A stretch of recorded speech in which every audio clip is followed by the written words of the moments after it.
अस्सलाम हम्म। वालेकुम वीवर्स, मैं हूँ आपकी होस्ट माहम सुल्तान और आप देख रहे हैं इल्मी सिटी।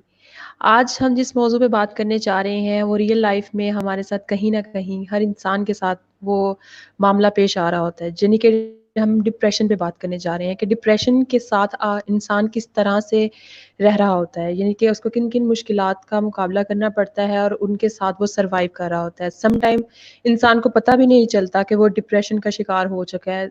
उसे लगता है कि ये बस छोटी-सी बात थी, वो इसे इग्नोर कर देता है और उसे पता ही नहीं चलता कि वो डिप्रेशन में जा रहा है। इसके लिए आज हमने दावत दी है प्रोग्राम में राकिया अशरफ को, जो कि क्लिनिकल साइकोलॉजिस्ट हैं। अस्सलाम वालेकुम राकिया, कैसी हैं आप?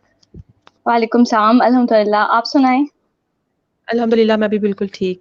रमज़ान कैसा जा रहा है आपका? अब तो मेरे ख्याल में ख़त्म होने वाला है। बिल्कुल बिल्कुल, सबका और आज तो 27वीं है, तो अल्लाह करे कि हम सब इसमें भरपूर फायदा उठाएं इस रमजान का। इंशाल्लाह इंशाल्लाह। जी राकिया, तो बताइएगा कि डिप्रेशन होता क्या है? सब नॉर्मली लोग कहते हैं कि डिप्रेशन वही होगा जब एक इंसान बहुत ज़्यादा एंग्जायटी में या बहुत ज़्यादा परेशानी में चला जाता है या अफ़सुर्दा हो जाता है, तो हम लोग तभी कहते हैं कि ये डिप्रेशन है। क्या डिप्रेशन इसी को कहते हैं या इसके अलावा भी कोई और जो सिम्पटम्स है इसकी हो सकती हैं? आई थिंक व्यूअर्स, थोड़ा-सा टेक्निकल इशू है। अभी हमें राकिया दोबारा जॉइन कर लेंगी। हम उनसे दोबारा कॉन्टैक्ट करते हैं। बेसिकली हम आज जिस पे बात करने जा रहे हैं वो है डिप्रेशन, कि डिप्रेशन है क्या? कि हम डिप्रेशन को किस तरह से ओवरकम कर सकते हैं और हमें पता भी नहीं चलता कि हम डिप्रेशन से गुज़र रहे हैं। जी राकिया। जी जी। डिप्रेशन बेसिकली होता क्या है कि जब आप उदासी, और नॉर्मली आप ये कहते हैं कि जब आप बहुत परेशान हैं, उदास हैं, तो उसको हम डिप्रेशन कहने लग जाते हैं। अच्छा, अब इसके दो एक्सट्रीम्स हैं। कुछ लोग तो ऐसे होते हैं कि जो थोड़ी सी नॉर्मल थोड़ी परेशानी होती है और उसको वो डिप्रेशन में शुमार कर लेते हैं, और कुछ लोग ऐसे होते हैं जिनको एक्चुअली में डिप्रेशन होता है और उनको रियलाइज नहीं हो रहा होता और वो समझते ही नहीं है कि उनको कोई मसला है। तो डिप्रेशन असल में कुछ सिम्पटम्स हैं, उनका मजमुआ है। यानी कि अगर आपकी उदासी और परेशानी है, लेकिन वो तकरीबन 2 हफ्ते या इससे ज़्यादा बढ़ गई है, और आपका मुसलसल मूड जो है वो चिड़चिड़ा रह रहा है, उदास रह रहा है, परेशानी है आपको, तो ये सब डिप्रेशन के अलामात हैं। लेकिन इसके अलावा भी डिप्रेशन, कुछ चीज़ें डिप्रेशन के अलामात के तौर पे शामिल की जाती हैं, जैसे कि आपका खाने-पीने की रूटीन बहुत डिफरेंट हो गई है। पहले आप नॉर्मल खाते थे, अब आपका खाने का दिल ही नहीं करता खाने को, या फिर आपका दिल कर रहा है आप बहुत ज़्यादा खाते जाएँ, और ये यूजुअली आपका पैटर्न नहीं था। सोने की रूटीन, पहले आप नॉर्मल सोते थे, लेकिन अब या तो आपकी नींद बहुत बढ़ गई है या बहुत कम हो गई है। फिर आपका मूड बहुत उदास होना, यानी कि मुसलसल, और ये मुसलसल ऐसे ही रहना, आपको बगैर किसी बात के, या अगर कोई बात होती भी है तो उस बात का, वो बात पहले आपको इतनी परेशान नहीं करती थी, लेकिन अचानक वो बात आपको बहुत परेशान करने लग गई है। तो उसके अलावा गिल्टी फील होता है किसी चीज़ का, यानी कि आपको बुरा लगता है कि आपसे कोई गलती ना हो गई हो, आपको वर्थलेस फील होता है, आपको लगता है कि आप कमतर हैं, आप हकीर हैं, बाकी लोग आपसे ज़्यादा अच्छे हैं, आपका इस दुनिया में कोई मकसद नहीं है। और आपको फैसला लेने में मुश्किल होती है, आपको कोई काम करते हुए अटेंशन या कंसंट्रेशन आपकी कायम नहीं रहती, जैसे स्टूडेंट्स में अक्सर रिपोर्टेड होता है। कि वैसे कोई मसला नहीं है, लेकिन पता नहीं, अब हम जब भी कुछ काम करने बैठते हैं, याद करने बैठते हैं, तो हमसे याद नहीं होता, हमारा ध्यान नहीं मेंटेन रहता है। इनफैक्ट वर्किंग जितने भी प्रोफेशनल्स हैं, उनमें भी या घर बैठे भी लोगों को ये लग रहा होता है कि हम काम करते हैं, हम याद नहीं रहता, भूलने बहुत लग गए हैं। एक तो भूलने की बीमारी बायोलॉजिकल है, एक ये कि आप भूलने लग गए हैं, और उसकी वजह आपकी ज़हनी परेशानी है, आपका ज़हनी तनाव है। तो ऐसी ज़हनी तनाव की कैफियत को हम डिप्रेशन कहते हैं।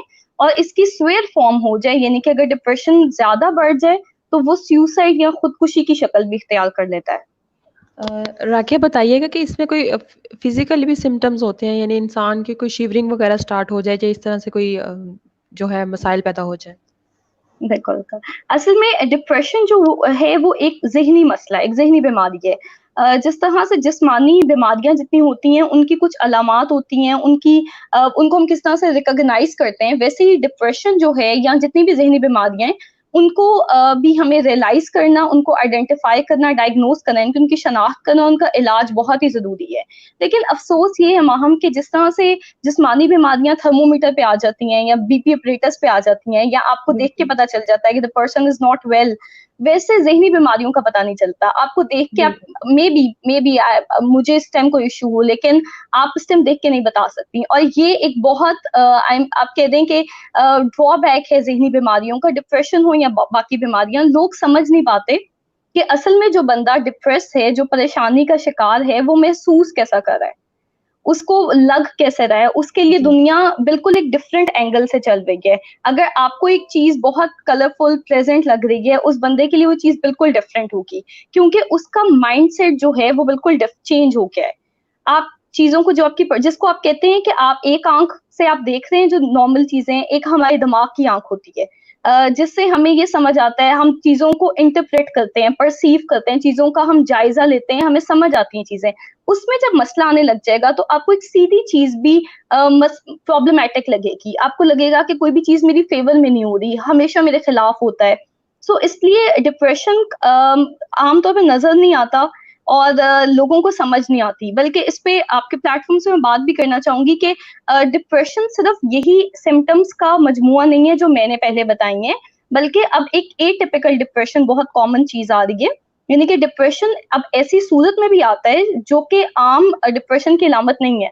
आप कह लें कि बुखार की, वैसे तो बुखार की अलामत है कि जब भी बुखार होगा तो आपका टेम्परेचर हाई होगा, थर्मोमीटर में आ जाएगा। लेकिन कभी ऐसे बुखार होने लग जाए कि आपको महसूस भी नहीं हो रहा, थर्मोमीटर में भी नहीं आया, तो आप बताएं कि कितना ज्यादा रिस्क बढ़ गया है। इसी तरह से एक नई टर्म इंट्रोड्यूस हुई है, स्माइलिंग डिप्रेशन।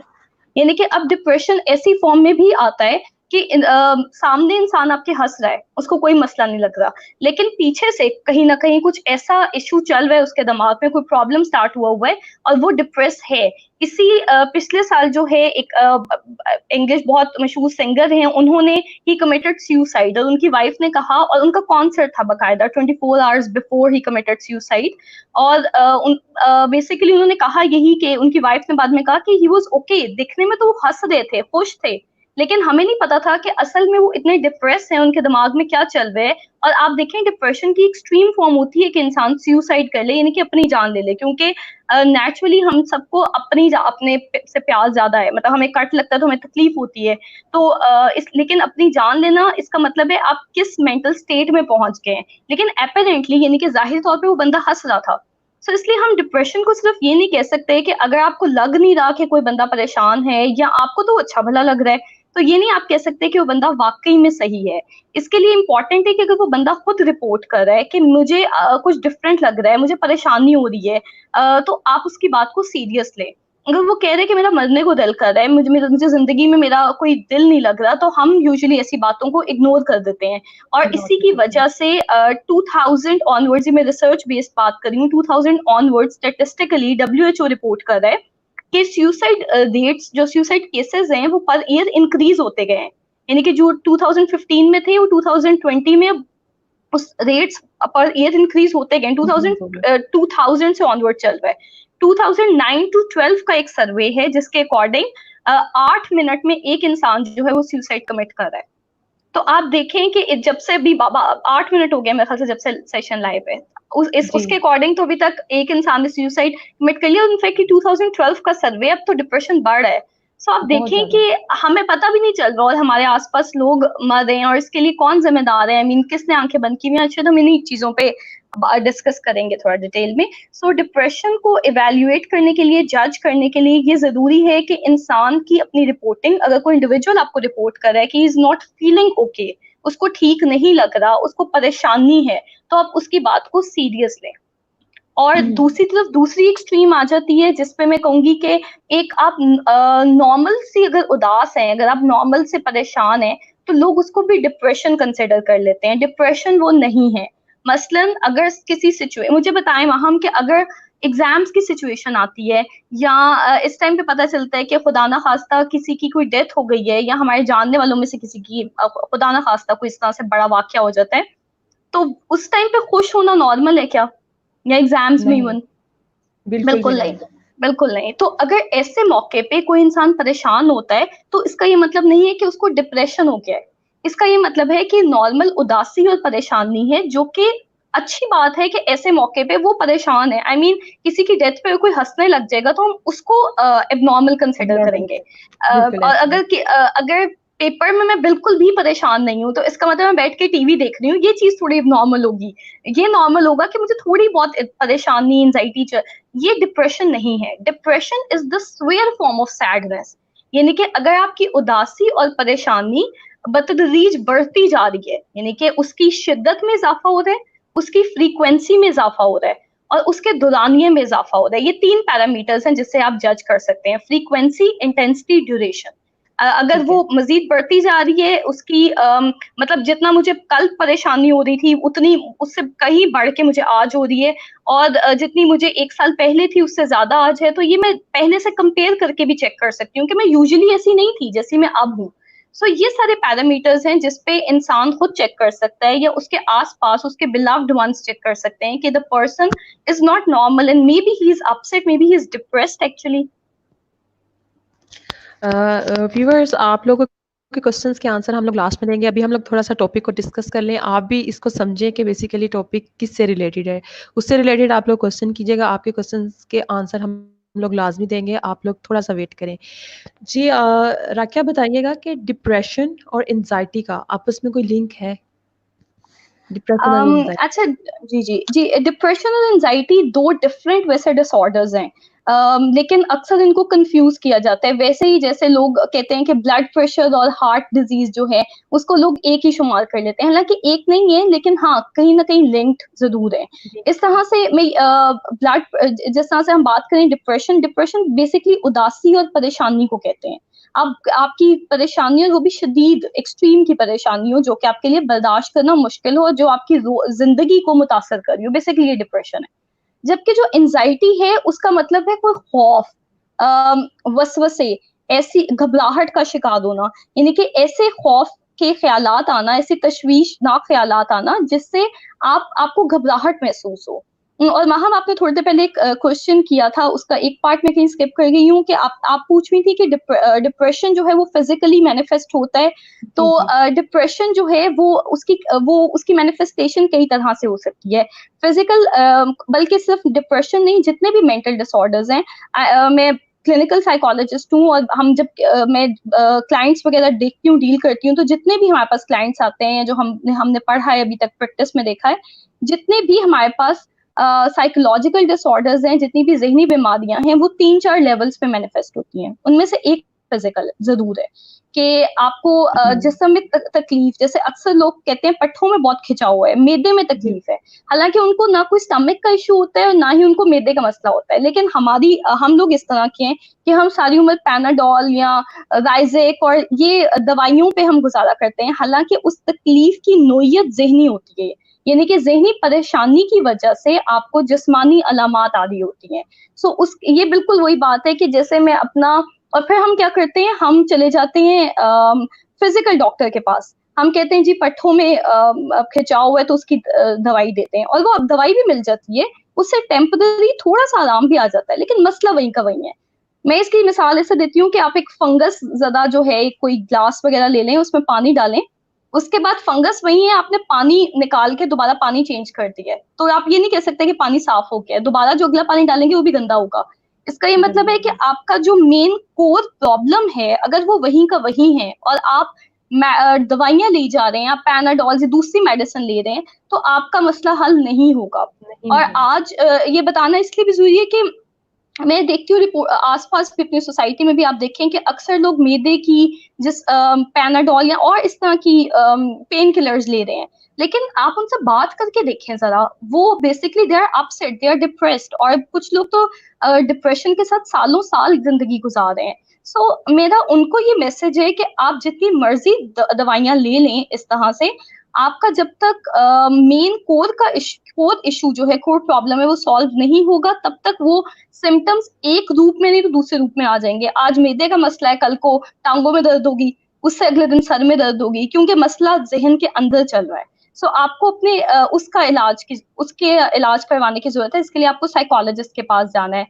फिर फिज़िकल सिम्पटम्स के अलावा कुछ बिहेवियरल सिम्पटम्स भी हैं, यानी कि आपका रवैया बदल जाता है। रवैया कुछ बदल जाता कॉग्निटिव सिम्पटम्स भी हैं, यानी कि आपकी सोचें बदल जाती हैं। कुछ मोटिवेशनल सिम्पटम्स भी हैं, यानी कि मेरा पढ़ने को दिल नहीं करेगा, मेरा बाहर जाने को दिल नहीं करेगा, मेरा प्लेज़ेंट एक्टिविटीज़ करने को दिल नहीं करेगा।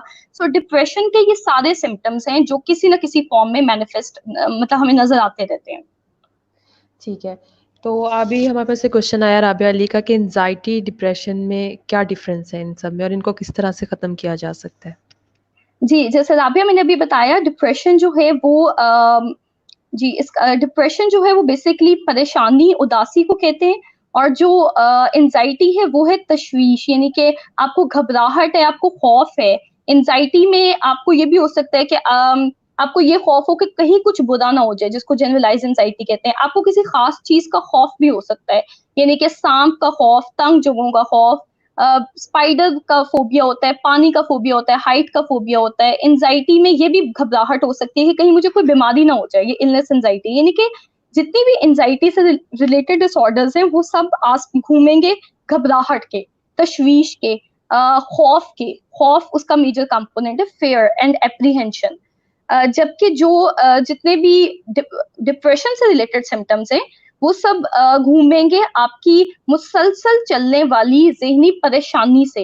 यानी कि आपको मुसलसल परेशानी रहेगी कि ये क्यों हो रहा है, मेरी कोई वक़्त नहीं है, मेरा मूड उदास रहेगा। जी, राबिया का ये क्वेश्चन है, आपका वो कह मूड रही भी है मैं उदास बहुत से रहेगा। जी, जी, जी। जी, कह रही है कि मैं बहुत से लोगों के सामने बात नहीं कर सकती, डर रहता है कि कहीं मुझ पे हँसे ना लोग। Please help me out. ठीक है। राबिया, एक तो I really thank you for joining Ilmi city, और आई रियली अप्रिशिएट कि आपने अपना इशू जो है वो सामने लाई है। राबिया, ये मसला जो है इसको यूजुअली हम कहते हैं सोशल एंजाइटी डिसऑर्डर। ठीक है? सोशल एंजाइटी डिसऑर्डर का मतलब होता है कि आपको जो लोग इसका शिकार होते हैं, उनको लोगों के सामने बोलते हुए, बात करते हुए, प्रेजेंटेशन देते हुए, होटल्स में बैठ के खाते हुए, या जहाँ पे भी पब्लिक इन्वॉल्व हो, उनके सामने कुछ भी डीलिंग करते हुए उनको खौफ महसूस होता है। यकीनन आप रिलेट कर सकती होंगी कि इस तरह की कहीं न कहीं घबराहट वाली सिम्पटम्स आपको आती होंगी जब भी आप पब्लिक में होती होंगी, लोगों के सामने होती होंगी, और ये खौफ आता होगा कि लोग मुझे जज कर रहे होंगे। पता नहीं लोग मेरे बारे में क्या सोच रहे होंगे, मेरे बारे में कुछ गलत ना सोच रहे हों। सो जब ये आपका एंग्ज़ायटी का बेसिकली केस है, दिस इज़ नॉट डिप्रेशन। लेकिन एंग्ज़ायटी हो या डिप्रेशन, इसको प्रॉपर डील करने, जैसे मैं कहती हूँ जड़ से उखाड़ने के लिए आप क्लिनिकल साइकोलॉजिस्ट के पास जाएं और उनसे सेशंस लें। जैसे आजकल ऑनलाइन सेशंस चल रहे हैं, आप वो लें, क्योंकि 1-2 मिनट में या 1-2 घंटे में अगर मैं आपको मसले का हल बता भी दूंगी तो वो थोड़ी देर के लिए होगा। थोड़ी देर आप वैसे इस सेशन को एंड तक देखती रहें, मैं कुछ मैनेजमेंट के टिप्स बताऊंगी वैसे, लेकिन वो आप जरूर अप्लाई करें। लेकिन फिर भी अगर मसला आपका रहता है तो आप फिर किसी प्रैक्टिसिंग क्लिनिकल साइकोलॉजिस्ट को कंसल्ट करें, जैसे हम लोग पर्सनल सेशंस देते हैं उसके। ठीक है। इसके बाद हमारे पास क्वेश्चन है, what are psychological effects of depression? How can we get rid of it? ठीक है, thank you so much for raising the question. Depression के साइकोलॉजिकल इफेक्ट्स यही होते हैं, मतलब डिप्रेशन है ही एक साइकोलॉजिकल इशू, यानी कि ज़हनी बीमारी जिसे आप कहते हैं। तो डिप्रेशन की वजह से आपका, जैसे मैंने पहले बात की कि फिजिकल कुछ सिम्पटम्स आ सकते हैं, जिस्म में तकलीफ, मैदा डिस्टर्ब वगैरह रहना। उसके अलावा आपका मूड उदास रहता है, जिसको आप साइकोलॉजिकल ज़हनी तौर पे ये होता है कि आपकी सोचें डिस्टर्ब हो जाती हैं। आपको ये लगने लग जाता है कि आपका ज़िंदगी में कोई मकसद नहीं है, आपका कोई फ़ायदा नहीं है। इस तरह की वर्थलेसनेस की सोचें, या कुछ लोगों को डेथ से रिलेटेड सोचें आने लग जाती हैं। यानी कि जितनी भी सोचें आएँगी वो नेगेटिव इन नेचर होंगी, मतलब मनफी सोचें आने लग जाएँगी आपको। ये इसका एक कॉग्निटिव एस्पेक्ट है। उसके अलावा आपका रवैया दूसरों के साथ तब्दील हो जाएगा। वही आप जो पहले बड़ा हँसते थे, सबके साथ बोलने को दिल करता था, अब आपका दिल करता है कि आप बस सबसे दूर हैं, आप अपने कमरे में बंद रहें। या आपको एक और चीज़, कभी-कभी ऐसा भी होता है कि डिप्रेशन की वजह से गुस्सा ज़्यादा आने लग जाता है, स्पेशली मेल्स में। डिप्रेशन जो है, क्योंकि हमारी सोसाइटी ऐसी है कि हमें मेल्स को कहा जाता है कि उन्होंने रोना नहीं है, उन्होंने अपनी तकलीफ का उतना इज़हार नहीं करना। और तो ये एक रीज़न भी है कि मेल्स में यूजुअली डिप्रेशन रिपोर्टेड नहीं है, अंडर रिपोर्टेड है। और बहुत बहुत बड़ा क्वेश्चन मार्क भी है कि क्या वाक़ई, वैसे मैं अगर जेंडर डिफरेंसेस की बात करूँ तो फीमेल्स में डिप्रेशन ज़्यादा है। लेकिन मेल्स में डिप्रेशन हो सकता है अंडर रिपोर्टेड हो, क्योंकि मेल्स में डिप्रेशन एंगर की फॉर्म में मैनिफेस्ट होता है। यानी कि बहुत से आदमी जिनको गुस्सा आ रहा होता है, अगर आप क्लिनिकली उनको देखें तो पीछे उनके रीजन डिप्रेशन की होती है। और आप उनको बैठ के मसले का हल निकालें, क्योंकि वो रो नहीं सकते, इसलिए वो उस परेशानी का इजहार गुस्से की फॉर्म में करते हैं। बहुत से लोगों को नींद बहुत ज्यादा आने लग जाती है या नींद कम हो जाती है, और फिर वही बात है, एक्सट्रीम फॉर्म तो इसकी सुसाइड है, मैंने आपको बताया, और सुसाइड के केसेस भी बहुत ज़्यादा हैं। ठीक है, तो हम लोग कह सकते हैं जेंडर डिफरेंस होता है, यानी कि मेल में ज़्यादा डिप्रेशन होता है और फीमेल्स में कम होता है। नहीं हम रिपोर्टेड तो ऐसे है कि फीमेल्स में डिप्रेशन ज्यादा है, ज़्यादा होता है। मेल्स में जी फीमेल्स में रिपोर्टेडली ज्यादा है, लेकिन अगेन अब जो रिसेंट रिसर्चेस आ रही हैं वो ये क्रिटिसिज्म कर रही हैं कि हो सकता है जो आप डिप्रेशन की टिपिकल फीचर सिम्टम्स ले रहे हो, जैसे हम कोविड-19 के टिपिकल फीचर्स ले रहे हैं और उसकी बेसिस पे केसेस को आइडेंटिफाई कर रहे हैं, लेकिन हो सकता है कुछ ऐसे सिम्टम्स हैं जो अभी तक हमें पता ही नहीं है पता और ही नहीं बहुत से है। लोगों को कोविड है। इसी तरह से हो सकता है डिप्रेशन बहुत से आदमियों को है, लेकिन चूंकि वो एंगर की फॉर्म में, गुस्से की फॉर्म में है, तो हम उसको डिप्रेशन समझते ही नहीं है। हम भी कहते हैं इसका एंगर का इशू है, हम भी कहते हैं ये सड़क पे लड़ने लग जाता है, ये अपनी बीवी को मारता है, ये इस तरह के, लेकिन एक्चुअली में the person is suffering a lot. कभी कभी वो मेल भी बहुत ही तकलीफ में होता है। इसके अलावा एक और बात, हम सब्सटेंस अब्यूज, नशे का जो आदी होता है बंदा, अगर आप उसको भी एक्सप्लोर करें तो बहुत से केसेस, क्योंकि हम क्लिनिकली देखते हैं तो बहुत से केसेस जो हैं एडिक्ट्स के, वो बेसिकली डीप डाउन कॉज होता है कि वो डिप्रेस होते हैं और उनको एडिक्वेट कोई सपोर्ट नहीं मिली होती, लोग रिकॉग्नाइज नहीं करते कि ये डिप्रेशन है, तो वो सहारा लेने के लिए या एडिक्शन की तरफ चल जाते हैं या इवन अब्यूज के विक्टिम्स बन जाते हैं। ये एक थोड़ी इंटरेस्टिंग फाइंडिंग भी है रिसर्चर्स की कि बहुत से ऐसे लोग जो कि बेसिकली रेप करें या डिफरेंट तरह के अब्यूज करें, वो बेसिकली वो कहीं ना कहीं अंदर से डिप्रेस हैं, उनके अपने साइकोलॉजिकल इश्यूज काफी ज्यादा हैं। सो वी नीड टू सी कि डिप्रेशन बहुत सी फॉर्म्स में आ सकता है। और इसका जो आपने सेकंड पार्ट किया था, how to get rid of it, कि मैं एंड में इसका आंसर दूंगी। ठीक है। अभी मंजूर अहमद इनका क्वेश्चन है, how to overcome overthinking and restlessness? जी मंजूर, अगर तो आपको लगता है कि ओवर थिंकिंग और रेस्टलेसनेस बहुत थोड़ी है, मतलब इतनी है कि आप कंट्रोल कर सकते हैं और उसके साथ आपका मूड बिल्कुल ठीक है, आपको कोई उदासी नहीं है, परेशानी नहीं है, आपको नींद, भूख, आपका को गिल्ट फीलिंग्स, ये सब चीजें नहीं आ रही, फिर तो आप इस इशू तक रहें। लेकिन अगर आपको लग रहा है कि इसके साथ आपका मूड भी उदास है, आपको नींद में भी मसला है, तो देखें कहीं वो डिप्रेशन की शक्ल तो नहीं इख्तियार कर गया, क्योंकि सिम्टम की एक मैनेजमेंट फर्क है और पूरे डिप्रेशन की मैनेजमेंट फर्क है। अगर आपका मसला सिर्फ रेस्टलेसनेस तक है, यानी कि आपको बेचैनी महसूस होती है, तो या इरिटेबिलिटी जिसको आप कहते हैं कि चिड़चिड़ापन भी कुछ लोगों में आता है, तो आप देखें आपकी डाइट प्रॉपर है, आपकी फिजिकल एक्टिविटीज प्रॉपर हैं, आपका नींद का जो साइकिल है वो क्या नेचर के साथ अलाइंड है, आप कहीं एक और भी पाकिस्तान में स्पेशली बहुत एक रीजन है अनएक्सप्रेस्ड इमोशंस, यानी कि बहुत सी ऐसी बातें या फीलिंग्स होती हैं जो हम कहना चाहते हैं, हम नहीं कह पाते हम लोगों को, तो वो कहीं ना कहीं किसी और फॉर्म में मैनिफेस्ट करती हैं। कहीं इस तरह के कोई इश्यूज तो नहीं चल रहे। और दूसरा आपने एक रेस्टलेसनेस का सिम्टम और दूसरा क्या था वहां? डिप्रेशन का ही है इनका। डिप्रेशन था। अच्छा, और डिप्रेशन जो है होपलेसनेस था, अगर आपको मायूसी बहुत ज्यादा महसूस हो रही है, आपको लग रहा है कि कुछ बचा नहीं है और इस तरह की सारी चीजें आ रही हैं, तो फिर आप साइकोलॉजिस्ट को कंसल्ट करें। बेसिकली आपने करना क्या है, आपने अपनी सोच पे काम करना है कि क्या जैसा मैं सोच रहा, जैसे हालात हैं, क्या वो मुझे परेशान करें या सोचें। और हम एज अ सीबीटी थेरेपिस्ट, मतलब हम कॉग्निटिव बिहेवियर थेरेपी एक हमारा इलाज का तरीका है, जिसमें हम ये कहते हैं कि ये बेसिकली सोचें हैं जो इंसान को परेशान करती हैं। मसलन मैं इसकी छोटी सी जल्दी से एग्जांपल दूंगी कि अगर दो भाई हैं, कमरे में सोए हुए हैं और एकदम आहट की आवाज आई है, एक भाई को लगा है कि कोई चोर होगा और दूसरे को लगा है कोई बिल्ली होगी, तो जिसको लगा है कि कोई चोर होगा वो यकीनन बहुत घबराएगा, वो बहुत परेशान हो जाएगा। जिसको लगा है बिल्ली है वो आराम से सुकून से सोया रहेगा। इसका क्या मतलब है, हालात और वाकयात तो एक ही हैं, दोनों के लिए शोर की आवाज एक ही हालात थे, लेकिन जैसे उन्होंने इंटरप्रिटेशन किए, यानी कि जैसा उन्होंने उस पूरे वाक्य में से जो उन्होंने नतीजा निकाला है, जो उन्होंने सोचा है, जो उनका बिलीफ था, उसकी वजह से बिल्कुल कॉन्सिक्वेंस ही फर्क था। एक भाई सुकून से लेटा रहा है और दूसरे की दिल की धड़कन भी तेज हो गई, परेशानी भी हो गई, घबराहट भी हो गई। सो आपको ये देखने की जरूरत है कि आपकी सोचें कहीं मनफी तो नहीं हो रही, नेगेटिव तो नहीं हो रही, और फिर आप साइकोलॉजिस्ट को कंसल्ट करके उन सोचों पे काम करें, उनको पॉजिटिव करने की कोशिश करें। ठीक है। राकिया, हमारे पास क्वेश्चन है उस्मान चौधरी का। वो कह रहे हैं कि उनकी मदर की जो एज है वो 47 है, 47 ईयर्स, और उनको बीपी का यानी कि हाई बीपी और हार्ट प्रॉब्लम का इशू है, तो उसकी वजह से वो बहुत ज़्यादा परेशान रहती हैं, डिप्रेशन में रहती हैं। तो उनके लिए कोई सजेशन हो आपके लिए कि उनको क्या करना चाहिए? ठीक है, thank you so much Usman. पहली बात ये कि ये मैं बताना चाहूंगी कि ज्यादातर लोगों को अंदाजा भी है कि दुनिया में पहली जो रीजन है डेथ की वो हार्ट अटैक्स वगैरह हैं, and the second is depression.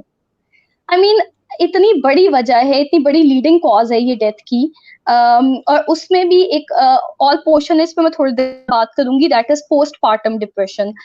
70% वो भी है जो अनडायग्नोज जाता है, उस पर हम बाद में आएंगे। सो जैसे उस्मान आप बात कर रहे हैं, आपकी जो वालदा हैं उनको यकीनन अच्छा, एक होता है कि आपको जिस्मानी बीमारी कोई है और उसकी वजह से आपको परेशानी है, और एक होता है कि आपको परेशानी है और उसकी वजह से जिस्मानी बीमारी हो गई है और फिर आपको मजीद परेशानी हो रही है कि मुझे जिस्मानी बीमारी क्यों हो गई है। तो उस्मान ये चेक करें कि आपकी मदर का शुरू से थिंकिंग पैटर्न, कहीं शुरू से वो ज्यादा परेशान तो नहीं हो जाती चीजों पे, क्योंकि ये जो फर्स्ट लीडिंग कॉज है ना, 56% लीडिंग कॉज है डेथ की, हार्ट डिजीजेस, उसकी भी बहुत ज्यादा वजह ये होती है कि वो इंसान बहुत देर से परेशान रह रहा होता है, छोटी छोटी बात पे परेशान होता है, लेकिन लोग आइडेंटिफाई नहीं करते, लोगों को समझ नहीं आती कि असल में तो हम स्ट्रेस में हैं, परेशान है, और वो बाद में चीज किसी फिजिकल बीमारी के तौर पे होती है। कैंसर की बहुत बड़ी रीजन स्ट्रेस है, कैंसर को ट्रिगर स्ट्रेस करता है, यानी कि आपका डिप्रेशन करता है, आपका हार्ट डिजीज को ट्रिगर आपका ऑफ कोर्स आपका स्ट्रेस करता है, आपकी डायबिटीज को ट्रिगर आपका स्ट्रेस करता है, आपके पट्ठों में खिंचाव, सब मसाइल जो हैं उनका उनको ट्रिगर स्ट्रेस करता है। तो आप ये देखें कि आपकी वालदा क्या पहले से परेशान तो नहीं है, और उनको पहले से छोटी छोटी बात में परेशानी तो नहीं शुरू हो जाती। और अगर ऐसा है तो इसका मतलब है कि फिर उनकी सोचों पे और उनकी सोच के इस पैटर्न पे काम करने की जरूरत है, कि उनको ये बताने समझाने की जरूरत है कि असल में हालात नहीं बदलेंगे, उनकी सोचों से उनकी अपनी सेहत इफेक्ट होगी। जैसे हम बार बार कहते हैं कि परेशानी जो है वो हालात से नहीं आती, वो ख्यालात से आती है। सो एक सिचुएशन मैटर नहीं करती, आपका उसकी उसके बारे में राय, उस सिचुएशन के बारे में पूरी सिचुएशन को बना देती है या बिगाड़ देती है। तो आप ये देखिए, और अपनी आप ज्यादा अगर परेशानी है तो अपनी वालदा को जरूर साइकोलॉजिस्ट के पास रेगुलर सेशंस लेके जाएं। एक बात मैं बार बार कह रही हूँ और कहूंगी कि अगर आपको कोई लगता है कि डिप्रेशन में है, कोई ज्यादा मसला है, तो जरूर साइकोलॉजिस्ट के पास रेगुलर सेशंस दिलवाएं, मुसलसल सेशंस दिलवाएं। जी, ये क्वेश्चन है जोजा फैसल का, पैनिक अटैक को कैसे रोका जाए? अच्छा जोजा, ये वैसे एंजाइटी, पैनिक अटैक एंजाइटी से रिलेटेड है, बट नेवरदलेस पैनिक अटैक को रोकना नहीं है। पैनिक अटैक को आपने बिल्कुल नहीं रोकना, क्योंकि पैनिक अटैक होता ही इसलिए है, इसको हम कहते हैं कि avoidance and safety behaviours. Panic attack मुसलसल बार बार होता है इसलिए क्योंकि आप पैनिक अटैक को रोकने की कोशिश करते हैं। तो पैनिक अटैक को रोकना नहीं है, बल्कि आपकी पैनिक अटैक के बारे में जो मिस इंटरप्रिटेशन इसको हम कहते हैं, यानी कि जो गलत राय है कि अगर मुझे पैनिक अटैक हुआ, आप खुद भी रिलेट करेंगी कि जिसको पैनिक अटैक होता है उसको लगता है कि अगर मुझे पैनिक अटैक हुआ तो कहीं ये मुझे दिल का दौरा ना पड़ जाए, मैं कहीं मर ना जाऊं। सो ये जो इंटरप्रिटेशन यानी कि पैनिक को लेके ये जो राय है, बेसिकली इसको चेंज करने की जरूरत है, और इसके लिए कॉग्निटिव वर्क जरूरी है कि पैनिक से कोई नहीं मरता। आपको पैनिक का मतलब ये नहीं है कि आप मर जाएंगे। दूसरी बात ये कि जो पैनिक अटैक है, यानी कि उसको आने और जाने दें, उसको रोकने का फायदा नहीं है। और इसके लिए प्रॉपर टेक्निक्स होती हैं। अगर आपको ज्यादा पैनिक तंग करे, जो करता है यूजुअली, तो आप जरूर फिर साइकोलॉजिस्ट से सेशंस लें मुसलसल रेगुलर। सफीर कुरैशी है, इनका क्वेश्चन है कि मैं हर वक्त उदास रहता हूँ और डर खौफ रहता है, थकावट भी रहती है, तो इसका क्या इलाज है? ठीक है सफीर, ये मसला आपको पहले तो देखने की जरूरत है कि कितने देर से। अगर तो आपको 2 हफ्ते से ज्यादा से ये मसला है, जैसे मुझे लग रहा है आपकी स्टेटमेंट से, तो ये चेक करने की जरूरत है कि कहीं अगेन वो डिप्रेशन तो नहीं है। बेसिकली आज जो हमारा लाइव शो है, इसका मकसद ये था कि हम ये बता सकें कि बहुत से लोगों को डिप्रेशन होता है, लेकिन उनको लगता ही नहीं है कि उनको डिप्रेशन है। सो डिप्रेशन की अलामात में है कि आपका मूड मुसलसल उदास रहता है, आप परेशान रहते हैं, आपको आपकी नींद डिस्टर्ब रहती है, आपका आपका ध्यान नहीं रहता किसी चीज में, आपको गिल्टी फील होता है, आपको अपनी अहमियत नहीं लगती किसी चीज में, मरने से रिलेटेड ख्याल आते हैं। अगर इस तरह की पूरी पिक्चर आ रही है तो वो डिप्रेशन का केस है, और इन दैट केस आप प्रॉपर सेशंस लें ताकि उस डिप्रेशन से आप मतलब उसका इलाज आप कर सकें। जैसे मैं अपने क्लाइंट्स का, डिप्रेशन के क्लाइंट्स का तकरीबन 7 to 8 सेशंस जो हैं उसमें पर्सन गेट्स बेटर और उसके डिप्रेशन के सिम्टम्स मैनेज हो जाते हैं। मेरे ख्याल से रियाज ने क्वेश्चन किया, साइंस पूछे डिप्रेशन के। जी बिल्कुल, सिम्टम्स पूछ रहे हैं। और इनका एक और क्वेश्चन भी था कि क्या ये वाकई सीरियस डिजीज है? अच्छा जी, नहीं नहीं, अच्छा अगर ये सीरियस नहीं है तो मुझे आप बताएं कि वर्ल्ड हेल्थ ऑर्गेनाइजेशन इसको दूसरे नंबर पे मोहलिक बीमारी क्यों डिक्लेयर कर चुकी है, यानी कि it is the second leading cause of death, first being heart disease. ठीक है, यानी कि आपका ये डायबिटीज, हेपेटाइटिस, ये सब पीछे रह गया है। ठीक है, तो आप इवन आप आज हम कोरोना कोविड को लेके बैठे हुए हैं और इससे बहुत लेकिन एक साल में जितनी डिजीजेस डिप्रेशन डेथ डिप्रेशन से हो रही है। और एक और चीज, अगर आपको लगे कि ये सीरियस नहीं है तो do read about people who have committed suicide. मैं अभी आपको एग्जाम बता रही थी कि अमेरिकन सिंगर हैं, in fact I really like the fact कि बहुत से मीडिया ये फिगर जो हैं वो आगे आने लग गए हैं, मूवमेंट स्टार्ट होने लग गई हैं। एक इंस्टाग्राम पे मूवमेंट मैंने देखी थी, #WhatYouCannotSee, यानी कि सेलिब्रिटीज भी कह रहे हैं कि डिप्रेशन अगर आपको नजर नहीं आता, इसका ये मतलब नहीं कि डिप्रेशन एग्जिस्ट नहीं करता। दीपिका पादुकोण ने इस पे बात की है, बहुत से लोग सुसाइड रिपीटेडली कर रहे हैं बार बार, तो और सुसाइड अटेम्प्ट्स कर रहे हैं, सॉरी, और बहुत से लोग मर भी रहे हैं। तो अगर डिप्रेशन सीरियस ना होता तो ऐसे तो ना होता, इतने लोग जान मतलब इतने लोगों की जान ना जा रही होती। और इसके सिम्टम्स में पहले बता चुकी हूँ, उदास रहना, परेशानी बहुत ज्यादा होना, मूड का उदास रहना, आपकी भूख, प्यास, नींद, आपको गिल्टी फील होना, अपनी अहमियत कम लगना। उसके अलावा मर्दों में, मेल्स में कभी गुस्सा भी हो सकता है कि बहुत ज्यादा आना शुरू हो जाए, आपको चिड़चिड़ापन महसूस हो, आपको लगे आपकी कोई लेजीनेस भी हो अहमियत नहीं है, सकती है। लेजीनेस भी हो सकती है, बिल्कुल लेथार्जी, कि आपका कोई काम करने को दिल ना करे। एक उसके अलावा आपको डिसीजन मेकिंग, फैसला करने में मुश्किल, प्रॉब्लम सॉल्विंग में मुश्किल। पहले आपको लगता था ये तो छोटा सा मसला था, मैं तो आराम से हल निकाल लेता था, अब आपसे हो ही नहीं रहा।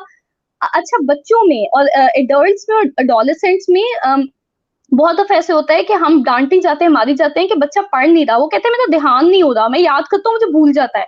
तो वो भी डिप्रेशन का एक सिम्टम हो सकता है कि आपकी मेमोरी इफेक्ट हो रही है। उसके अलावा सुसाइड के भी रिस्क होते हैं और चांसेस, अगर आपको लगे कि आपके आसपास बहुत से केसेस होते हैं कि कोई खुद को नुकसान पहुंचा रहा है, कट्स वगैरह हैं बाजू पे, या तो आप एक तो प्लीज डिप्रेशन को सीरियस लेने की बहुत जरूरत है। आप ये नहीं कह सकते कि ये टेंशन लेने के लिए कर रहा है, ये तो एम ही लगा हुआ है। या डिप्रेशन को लेके बहुत लोग कर देते हैं कि ये मजहब से दूर है, अल्लाह से इसका राब्ता खत्म नहीं है। तो इट्स नॉट लाइक दैट। देखिए, मुझे बताएं, जब आपको कोई ब्लड प्रेशर होता है या जब आपको डायबिटीज होती है, तब आप क्यों नहीं इस तरह की बातें करते, तब क्यों नहीं सोचते आपके आपका ईमान तब क्यों नहीं एट स्टेक होता। तो डिप्रेशन बाकी बीमारियों की तरह एक बीमारी है, और अल्लाह ताला खुद कहते हैं कि अल्लाह ताला ने अगर कोई मर्ज भेजा है तो उसकी दवा भी भेजी है। इसका मतलब है we need to seek treatment, हमें इलाज लेने की जरूरत है, ना सिर्फ ये कि हमें अपना इस्लाम गलत तरह से उन लोगों पे नाफिज करने की जरूरत है जो कि बेचारे पहले ही तकलीफ में है। और इसी वजह से बहुत से लोग अल्टीमेटली फिर सुसाइड कमिट कर लेते हैं, क्योंकि कोई समझने जी, वाला नहीं है।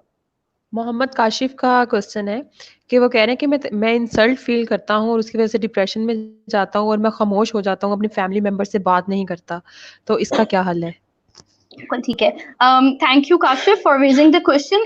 जैसे मैं पहले भी कही थी कि it is not about the situation, ये हालात की वजह से नहीं है, बल्कि ये जो आप इसकी वजह से आपको फील होता है ना कि मेरी इंसल्ट हो गई है, बेसिकली ये सोच आपको परेशान करती है। मैं हमेशा मैं पढ़ाती भी थी हूँ, तो मैं हमेशा स्टूडेंट्स को कहती हूँ कि आपकी इंसल्ट तब तक कोई नहीं कर सकता जब तक आपको खुद ना फील हो कि आपकी इंसल्ट हो गई है। कोई बात नहीं, इस तरह की सोचें आती हैं हमें कि हमारी कोई वक़्त नहीं है, इसने मुझे ये इतनी बात सुना दी है, तो इसका मतलब है, और स्पेशली मेल्स को, बिकॉज़ मेल्स के साथ हम एसोसिएट कर देते हैं ना, उन बेचारों को भी हम हमेशा कहते हैं कि मर्द को तो ने तो कभी किसी से बात सुननी नहीं है, उसकी तो इज्जत पे बात आ गई। हालांकि बिल्कुल कॉमन नेचुरल फीलिंग्स है, आदमी भी वैसे ही रो सकता है जैसे औरत रो सकती है, इसमें कोई बड़ी बात नहीं है। और फिर मीडिया भी हमारा इस तरह के रोल्स के, आदमी बहुत मैचो जो बंदा है वो आदमी है, और जो रो रहा है वो तो बंदा है, इस तरह के मैसेजेस को हमें रोकने की जरूरत है। Every person who is existing, जो who is breathing, can cry, can laugh, can be angry, लेकिन जरूरत उसको मैनेज करने की है। और अगर आपको ये इंसल्ट वाली फीलिंग आती है, आपको इस सोच पे काम करने की जरूरत है कि बेसिकली ये सोच कि मेरी इंसल्ट हो गई है, मुझे परेशान कर रही है। किसी ने, देखें, जिसने आपको बात सुनाई है उसको तो शायद याद भी ना हो कल तक कि उसने आपको क्या कहा, लेकिन आप तो शायद पूरी रात सो भी नहीं सके उसके बात की वजह से। तो आपकी जो इंटरप्रिटेशन है कि उसने मुझे हकीर साबित कर दिया, तो मुझे बताएं, किसी की एक बात कहने की वजह से कोई हकीर हो जाएगा? मतलब माम, आप मुझे कहें कि मैंने ये ब्लैक कलर का दुपट्टा लिया हुआ है, तो मेरा दुपट्टे का कलर चेंज हो जाएगा? बिल्कुल नहीं। भी नहीं। इसलिए कोई आपको हकीर फील नहीं करवा सकता जब तक मुझे खुद ना लगे कि ये दुपट्टा ब्लैक है, जब तक मुझे खुद ना लगे कि मेरी इंसल्ट हो गई है। सो इस थॉट पे काम करने की जरूरत है। अगर फिर भी ज्यादा परेशानी हो तो जरूर कंसल्ट करें साइकोलॉजिस्ट को। ये क्वेश्चन है मोहम्मद शाहिद का, how we can release stress, कि स्ट्रेस को हम लोग रिलीज कैसे कर सकते हैं? बिल्कुल ठीक है। स्ट्रेस को, जिसको हम डिप्रेशन को मैनेज करना कह रहे थे, उसके लिए शायद एक तो thank you for the question. और उसके लिए आप क्या कर सकते हैं, आप फिजिकल एक्टिविटीज में खुद को बिजी कर सकते हैं। देखिए, मैं हमेशा बात करती हूँ, जो स्ट्रेस है, जो एंगर है, जो एंजाइटी है, एंजाइटी तो खैर एक खौफ है, लेकिन स्ट्रेस और एंगर ये सब चीजें जो है हमारी एनर्जीज हैं बेसिकली।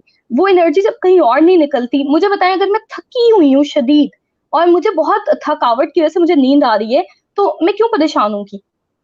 मैं इस थोड़ा सा इसमें रमजान भी, और वैसे मेरा अपना बहुत बिलीव है कि हमें कहीं भी इस्लाम और उसको हम पीछे तो बिल्कुल नहीं, हम साथ लेके चल रहे हैं। नबी पाक सल्लल्लाहु अलैहि वसल्लम एक दफा गजवा था एक, और उसकी वजह से कुछ लोग जो मुनाफिकीन थे वो भाग गए। उसकी उस पे सहाबाए कराम को बहुत गुस्सा था, तो नबी पाक सल्लल्लाहु अलैहि वसल्लम ने कितना स्ट्रैटेजिकली उसको उनको लेके चले। और यहाँ हम कहते हैं कि आप सिर्फ नमाज पढ़ लें कर, लेकिन आपके लिए स्ट्रैटेजी होना बहुत जरूरी है। इवन नबी ने स्ट्रैटेजी एक लेके आए कि उन्होंने उनको बहुत ज्यादा चलाया। जब लोग थक गए बहुत ज्यादा और वो सो गए, तो उनका गुस्सा, उनका डिप्रेशन, उनकी एंजाइटी सब मेलो डाउन हो गया। यानी कि फिजिकल एक्टिविटी तो इस्लामिक पॉइंट ऑफ व्यू से भी आपको मिलता है। वॉक करें, पानी ज्यादा पिए, खुद को बिजी रखें, और दोस्त अच्छे बनाएं, अच्छी कंपनी, अच्छी बातें सुने, क्योंकि जो आप सुनते हैं आपके रिफ्लेक्सेस वैसे ही हो जाते हैं। स्टिल अगर आपको लगता है कि आपको बहुत परेशानी है, तो आप लिख सकते हैं, लिख के उसको डिस्कार्ड कर सकते हैं। एक एम्प्टी चेयर टेक्निक होती है, आप अपने सामने जिस पे गुस्सा है, जिस पे परेशानी है, अपने सामने इमेजिन करें कि चेयर पे वो बैठा हुआ है, और जो कुछ बोलना है वो बोल देंगे। हम बेरीवमेंट के लिए भी यूज करते हैं, कभी कभी डेथ हो जाती है फैमिली में, और आपने बहुत सी बातें कहनी होती हैं जो कि आप नहीं कह सके होते हैं उस बंदे को जिसकी डेथ हो गई है, और वो लोगों का गिल्ट रह जाता है, उसकी वजह से भी वो डिप्रेशन में चल जाते हैं। उसके लिए भी टेक्निक बहुत इफेक्टिव है कि आप सामने चेयर रखें, जो कुछ आप कहना चाहते थे अपने बिलव्ड वन को, या वो आप लिख के या फिर उस चेयर पे उसको इमेजिन करें और कहें। इसका रिजल्ट होता है कि यूजुअली कभी कभी लोग बहुत ज्यादा रोते हैं, लेकिन इसलिए ये आप साइकोलॉजिस्ट की सुपरविजन के बगैर ना करें, but ultimately they get better, क्योंकि उनके दिल से वो गुबार निकल जाता है। तो सप्रेस्ड जो इमोशंस हैं वो बहुत नुकसानदेह हैं। अब आपके दिल में कोई भी इमोशन है, उसका इजहार करें, पर मुनासिब तरीके से। और इसमें आपको कम्युनिकेशन स्किल्स भी सीखने की हमें जरूरत है। अगर कभी दोबारा मौका मिला तो हम जरूर कम्युनिकेशन स्किल्स पे बात करें कि आपका गुस्से का, आपका परेशानी का फेस करना इज वेरी नॉर्मल, लेकिन उसका इजहार कैसे करना है। जैसे भी पहले मेरे ख्याल से उस्मान किसी ने क्वेश्चन किया था कि उनको इंसल्ट फील होती है, तो उसको उन्होंने इजहार कैसे करना है, जिस भी टीचर ने कहा है, किसी ने कहा, उनको बताना कैसे कि I am feeling bad about it. वो इजहार करने का तरीका सीखें, कम्युनिकेशन स्किल्स अच्छे से करें, असर्टिवनेस सीखें, तो डिप्रेशन या स्ट्रेस ऑटोमेटिकली कम हो जाएगा। ठीक है। तारिक खान है, इनका क्वेश्चन है, डिप्रेशन और सब्सटेंस यूज का क्या रिलेशन है? यानी कि डिप्रेशन की वजह से सब्सटेंस यूज स्टार्ट होता है, या फिर सब्सटेंस यूज की वजह से डिप्रेशन स्टार्ट होता है? Very good question. मैं पहले भी शुरू में भी कही थी कि डिप्रेशन के बहुत से इफेक्ट्स होते हैं, बहुत से रीजन, मतलब बहुत से फॉर्म में सामने आ जाता है। बहुत से लोग डिप्रेशन की रिजल्ट में, आप कभी फोरेंसिक साइकोलॉजी की जांच होती है, अगर हम उधर उन जाके जेल वगैरह में जाके लोगों से पूछे, इंटरव्यू करें। मेरा एक प्रोजेक्ट भी था, मेरी फ्रेंड का बेसिकली एक प्रोजेक्ट था बार्टर्ड वुमेन का, यानी कि वो औरतें जिन्होंने who killed their husbands, उनसे जाके पूछें वो इतनी डिप्रेस हैं। तो होता क्या है कि क्राइम रेट, ये सब चीजें डिप्रेशन की वजह से इंक्रीज हो जाती हैं। उसी तरह से सब्सटेंस यूज, यानी कि आप नशे के आदी कब होते हैं, जब आपको लगता है कि आपको कोई सुनने वाला नहीं है, आपको कोई समझने वाला नहीं है, तो आपने अपना ध्यान कहीं तो बटाना है। जैसे पहले उन्होंने क्वेश्चन किया था कि अपने स्ट्रेस को कैसे मैनेज करें। अगर आपको इफेक्टिव टेक्निक्स नहीं पता होंगी, तो आपने कुछ तो करना है। फिर वो दोस्त जो आपको कहता है कि एक दफा सिगरेट लेके देखो, या ये पाउडर वगैरह ट्राई करो, और वो पाउडर लेने के बाद आपको होश नहीं रहती, आपको अपना याद नहीं रहता, आपको उससे बेहतर क्या चीज लगेगी। सो एक बात ज़हन में रखें कि स्ट्रेस को भुलाने की कोशिश मत करें, स्ट्रेस को सामने फेस करके उसका मुकाबला करें, यानी कि डिप्रेस जो थॉट्स करी हैं उनका मुकाबला करें। सो ये इस तरह के जितने भी बिहेवियर्स हैं, सब्सटेंस यूज, या खुद को नुकसान पहुंचाना, या दूसरे को, क्राइम रेट, होमिसाइड और सुसाइड जिसको कहते हैं, दूसरे को कत्ल करना, नुकसान पहुंचाना, खुद को करना, ये सब आहिस्ता आहिस्ता डिक्रीज हो जाएंगे अगर हम लोग कम्युनिकेशन अच्छी कर लेंगे और वो सीख लेंगे। और पेरेंट्स के लिए बहुत इंपॉर्टेंट है कि प्लीज अपनी पेरेंटिंग पे बहुत तवज्जो दें। मैं एक इंटरनेशनल साइकेट्रिस्ट का भी इंटरव्यू सुन रही थी, वो भी ये कह रहे थे कि over the period of time हमारे माशरे में सुसाइड, हालांकि health care, mental health care facilities तो बहुत ज्यादा है, पहले तो आज से 20 साल पहले पाकिस्तान में किसी को इतना साइकोलॉजिस्ट का पता भी नहीं होगा।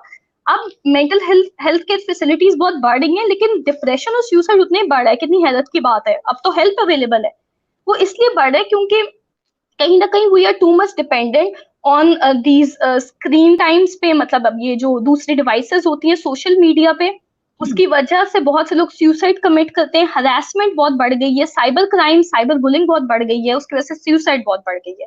सो वी नीड टू सी कि आप जाके जो बातचीत करते हैं, मसले का हल निकालने की कोशिश करते हैं, उसकी बात ही और है। और ये बहुत रिसर्चेस हुई हैं इंटरनेशनली भी और पाकिस्तान में भी कि एक बहुत बड़ी रीजन है आपके डिप्रेशन के इंक्रीज होने का। सो अगर आप if you are feeling upset, तो रादर देन यूजिंग ड्रग्स, और पेरेंट्स भी they need to keep an eye, बजाय इसके कि आपका बच्चा परेशान है, उसका रिजल्ट नहीं अच्छा आया, उसकी वजह से वो किसी नशे या किसी ऐसी चीज पे लग गया है, टीवी मीडिया का गलत यूज करने लग गया है, उससे बेहतर है कि आप उससे बात करें बैठ के, ताकि वो डिप्रेशन की फेज में ना आ जाए और वो फिर इस तरह के हार्मफुल और गलत बिहेवियर्स में एंगेज ना हो। Thank you Rakiya. बहुत ही अच्छी हेल्दी जो थी ना कन्वर्सेशन थी सारी, बहुत कुछ लर्निंग के लिए मिला, बहुत सारे लोगों के क्वेश्चंस के आंसर मिले, बहुत सारे लोगों के क्वेश्चंस के आंसर रह गए हैं। इंशाल्लाह हम जब दोबारा राकिया के साथ शो करेंगे, दोबारा इनके साथ कोई प्रोग्राम करेंगे, तो आप अपने क्वेश्चंस तब लेके आइएगा, इंशाल्लाह हम दोबारा ज़रूर उनका आंसर करेंगे। सेकेंडली आपने अभी कम्युनिकेशन की बात की, तो हम कम्युनिकेशन को कैसे इफेक्टिव बना सकते हैं, इस पे हम एक प्रोग्राम लाजमी करेंगे आपके साथ। तो thank you so much Rakiya, आपने अपना इतना कीमती टाइम दिया और बहुत ही हेल्दी टॉक थी, यानी कि हमें बहुत कुछ सीखने को मिला, बहुत सारे लोगों की जो है वो प्रॉब्लम सॉल्व हुए। तो थैंक यू सो मच, अपना ख्याल थैंक यू रखिएगा सो मच। सब। बस मेरा एक लास्ट मैसेज ये होगा कि डिप्रेशन हमेशा नजर नहीं आता, तो आपको अपने इर्द गिर्द और खुद को ये देखने की जरूरत है कि कहीं आप में डिप्रेशन के सिम्टम्स तो नहीं आ रहे और आपको पता भी नहीं चल रहा। इसको साइलेंट किलर भी कहते हैं। इंस्टा पे भी बड़ी हैशटैग के साथ चला था कि ये चुप करके इंसान को मार जाता है और किसी को पता नहीं चलता। So you need to be very careful, कहीं आपकी नेग्लिजेंस की वजह से एक या बहुत सी जानें ना चली जाए। उसके अलावा thank you so much for the opportunity. और कोई क्वेश्चंस हो तो आप इस वीडियो के नीचे कर सकते हैं, I will answer later. Thank you. Okay viewers, अगर आपका कोई क्वेश्चन है तो आप इस वीडियो के नीचे कमेंट कर सकते हैं, राकिया जो है उनका आंसर ज़रूर कर देंगी। थैंक यू सो मच, इंशाल्लाह दोबारा मिलेंगे किसी नई हेल्दी टॉक के साथ, नए टॉपिक के साथ जो हमारे लिए बहुत अहम है, हमारी ज़िंदगी गुजारने के लिए बहुत ज़रूरी है। Thank you so much, Allah thank हाफिज़। यू। अल्लाह हाफिज।